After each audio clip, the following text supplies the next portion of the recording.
Hello everyone, welcome back to the workshop.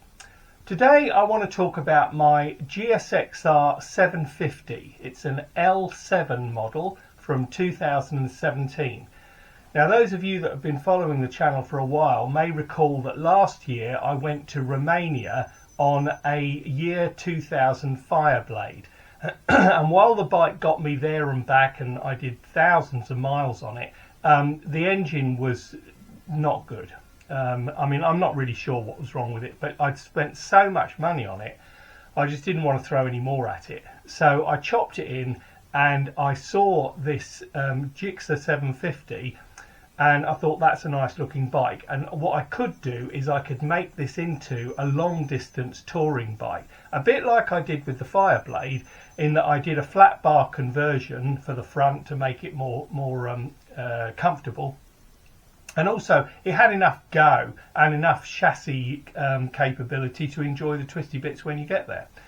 But obviously if you're doing sort of 200, 300, 400 miles a day and you're not coming across too many twisty bits, you want something that's reasonably comfortable. So I decided I'd buy this 750. And what I want to do today is go through what I've done with it, why I've done it, and how I haven't used it. So come with me and I'll show you what I've been up to. So this is the bike. Owned it for about a year and I've probably done 750 miles on it since I've owned it, which is terrible.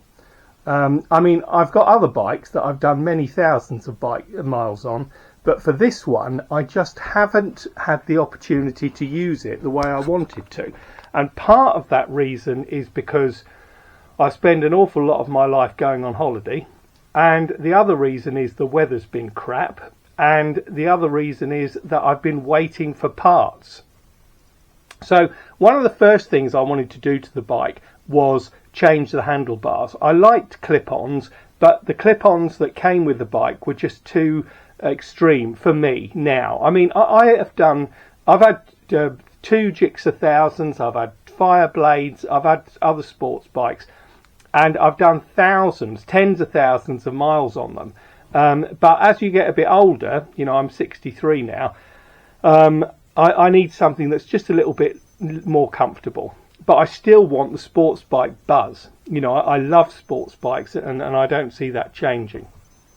So one of the first things I wanted to do was change the handlebars. Now, when I had a Z900 RS Cafe, which I'll put a picture up, I changed those handlebars to make them lower because they were too high. And I bought some Zadox adjustable handlebars. I'll show you what they are. So they basically clip on to the fork leg, and then they've got a riser here, and then the handlebar grip attaches to this. It's multi-adjustable. If you can't get comfortable with these, then you're probably deformed, because they are very easy to adjust in a multitude of ways. So what that did was it just raised them literally about 50 millimeters from the stock position, which was perfect. I did have a pair of Honda Fireblade bars, which were clip-ons, which fitted the fork legs, and I tried those, but they just didn't work. The sort of ergonomics just didn't work.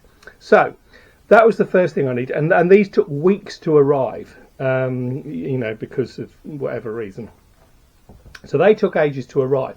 So when I fitted them and I started putting them on the bike, I started working out, you know, how was the handlebar movement and all the rest of it. And what I discovered was that where the mirrors were, it just didn't work with these handlebars. So I thought, right, what I need to do is I need to change the mirrors. So I thought, what I'll do is I'll get some indicators, because of course on the GSXR750 and on the 1000, and I think on the 600 as well, the indicators are built into the mirrors. So what I did was I ordered these, and they came from China, obviously, and they're all right, but they're just not bright enough. But they did solve the problem of the mirrors being in the way of the handlebars. So got these, then needed to think about, right, they're not bright enough. I mean, one of the things that I'll put you up here. Yeah, one of the things that I have a sort of thing about is people that want their bike to be stealth. Now, I mean, I don't quite get it. I'm trying to explain it, and I really don't get it. I don't understand why anyone would want to black out their back light or black out their indicators, because I think somebody knowing you're braking with your brake light coming on at the back, I think that's a good thing. You know, lots of bikes get rear-ended by inattentive car drivers. So the last thing you want is to make your bike less visible when you're doing something that could end up with you being dead. Same as indicators. You know, you get people that black out their indicators. So when they indicate, the light gives out as much as much light as a glowworm, not as much worm as a glow light. So I thought, right, I like people to know what my intentions are. You know, if I'm coming up to a junction and I'm going to turn right, for example, I'm talking about the UK where we drive on the left for some reason. You know, if I'm turning right, I want people coming towards me knowing my intention is to turn right, not just be sitting in the middle of the road with some disinterested glowworm giving a half-assed attempt at a light, and the driver coming towards you has got no idea what your intention is. So what I did was I've bought in the past indicators from a place called Kellerman in Germany. And they are brilliant indicators, brilliant in every sense. They're brilliant because they're extremely well made, because they make them in Germany. They're brilliant because they're easy to deal with, and they're brilliant because they're blooming bright, like seriously bright. So what I did was I got some of these. Now, the front of the bike, as you can see, you've got the Chinese indicators up here. But there are also indicators here and here, obviously. I've got one either side. I went crazy. I bought two. These indicators are tiny. I mean, you can see there's my little finger next to the light, you know, and I don't have abnormally large little fingers. But in terms of brightness, they are phenomenal. You know, I mean, nobody would be in any doubt as to what your intentions were when you're indicating with those. And also, if you want stealth, well, that's quite stealth. You know, you wouldn't really know that they were there until they start working. So that's what I did with the indicators, and it works really, really well. The next thing I had an issue with was the front brake. Now, having had Gixxers in the past, I know that Suzuki brakes are not always as sharp as other manufacturers, and this one was particularly bad. I changed the pads. I put on EBC discs. I don't know if you can see that. I put on EBC discs, I changed the pads, I had the calipers rebuilt at great expense, braided lines obviously, and I still couldn't get the brakes to be as sharp as I wanted them, so I splashed out and invested in a Brembo master cylinder, and now they're brilliant, absolutely brilliant. What was the next thing? Heated grips, obviously. You know, this is England. We're only about 10 miles away from the North Pole. So Oxford heated grips and nice, neat application there. Bit of a fancy clutch lever, which I rather like. The navigation system, that's where the Garmin Zumo clips onto, so that when I'm on a trip I know where I'm going. Watch, so that I can see what the time is, because obviously you need to flick through various things to get the clock to work. And with the bars, obviously I needed mirrors. Now originally I bought some Kellerman, before I got those stealth indicators, the tiny ones, I bought some Kellerman bar end indicators, thinking that the bars were hollow, but they're not. They're solid. So I can't drill, you know, sort of 20 centimeters through an aluminium pipe, and I don't really want to either, because it's obviously solid for a reason. So what I did was I had a pair of these. These are CRG folding mirrors. They're brilliant. If you need bar end mirrors, and they've got a slightly convex surface, so you get a really good view out the back. They're really good. So what was the next thing? Well, I changed the exhaust for a Dominator end can.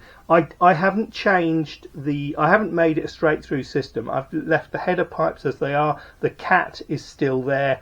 All I've done is change the end can, and I really like that. It's nice and short. It doesn't interfere with anything. I fabricated a mount for it, because normally what would go here would be the footrest for the pillion. Well, I mean, obviously there's no pillion going on here.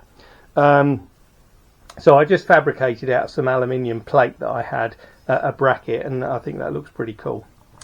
And then coming round the back, nothing much has changed. I mean, the rear whatever it is thing, it is still original. I haven't changed that for a tail tidy. I'm not bothered particularly about a tail tidy. New chain, DID chain, new sprocket. I think that's a Renthal sprocket, but I could be wrong on that. Haven't changed the suspension because, to be honest with you, it works for me. And another big change was the quick shifter. So here you have the connection and the little mechanism for a Heel-Tech quick shifter. And that is absolutely brilliant. I mean, I don't, you know, quick shifters are a bit of a Marmite thing. You know, some people say they're totally unnecessary, and what's the matter with using the clutch? And they're usually the people that have never used them. I think once you've used a quick shifter, and let's remember, you don't have to use a quick shifter every time you change gear. You know, once you've fitted a quick shifter, you can still change with the clutch. It's not like you're obligated to use the quick shifter when you change up.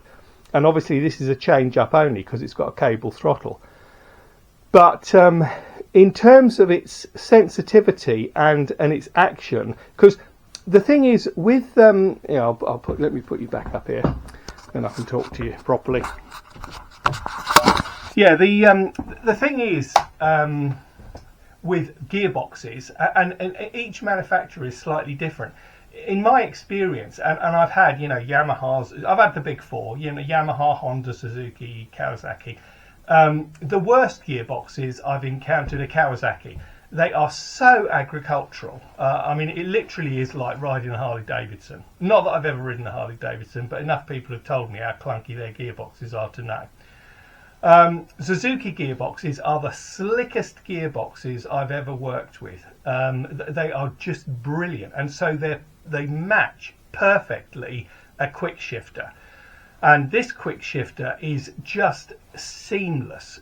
You can, you know, you get it up to 6, 7, 8,000 revs, and you just snick through the gears, and it's bloody wonderful. I've always thought that a quick shifter is the most fun you can have with your clothes on. It is when you've got when you're on a good road and everything, you're in the zone and the bike's going well, etc. It's absolutely fantastic. So that is largely everything I've done to the bike. The intention at the moment, we're just in the early stages of planning to spend time in France. We've got a few holidays planned before then, but what our intention is, you know, my wife and I, is to go and have a bit of time in France. I mean, many months. And my intention is to take this bike with me to France in order to ride in France and into Spain and Italy and stuff like that, because once you get away from English roads and English weather, this is where these bikes come into their own. I mean, they're just exactly what you should be doing. So that's all coming up later in the year. I've got well, we're off to the Caribbean on Saturday for 2 weeks. Then we get back after a week. Then I'm going to Spain on my Husqvarna to ride some of the Tet trails. Then we're off to France for a week just to sort out a few things, and then we'll come back. And then in June I head for Sweden again on my Husqvarna to ride some of the Tet in Sweden and Finland. So I'm really looking forward to that. If you want to follow my adventures, I have no intention of doing video while I'm riding. Loads of other people are doing that, and that's great. You know, if that's what they want to do, then that's absolutely fine. But I've got absolutely no intention of doing that. But what I do when I'm on an adventure, excuse me, is I do a daily blog, which I post on my Facebook page, which has got the same name as this channel, Strano Bikes. So if you want to follow my various adventures around the world on my bike and have a daily update of what I'm up to, where I am, what I've done, etc., and obviously some pictures, then just follow me on the Strano Bikes Facebook page. And if you like listening to me talk, and you know, if you've seen some of my other videos and you think it might be good to listen to some more, then please subscribe. It'd be fantastic if people subscribed, and if you like this video, please give it a thumbs up. So that's it for now. I hope you found this mildly interesting, and I shall see you next time. So bye for now.